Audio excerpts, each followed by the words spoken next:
Hair வந்து நல்லா growth ஆகணும்னு ஆயில் நீங்க ஊத்தி நீங்க தடவிட்டு இருக்கீங்களா? அப்பயும் உங்களுக்கு ஹேர் வந்து growth ஆகாது.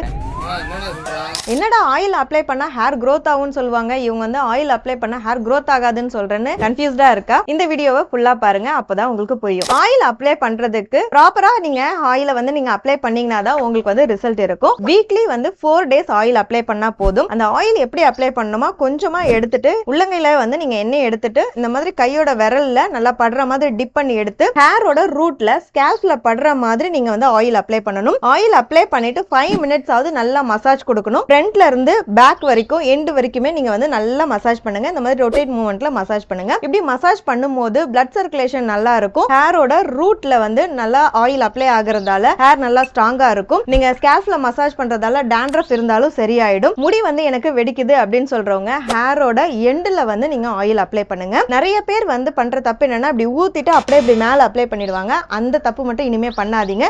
புரிஞ்சதா? இப்போ நான் சொன்ன மாதிரி நீங்க ஹேர் ஆயில் அப்ளை பண்ணி பாருங்க. ஹேர் ஃபால் ஸ்டாப் ஆயிடும், டாண்ட்ரஃப் இருக்காது, ஹேர் growthம் தெரியும். ஹேர் ஃபால் அதிகமா இருக்கிற உங்களோட ஃப்ரெண்ட்ஸ் அண்ட் ஃபேமிலிக்கு இந்த வீடியோவை ஷேர் பண்ண மறக்காதீங்க. இருப்பதை வைத்து இன்பமாக வாழலாம். தேங்க்யூ.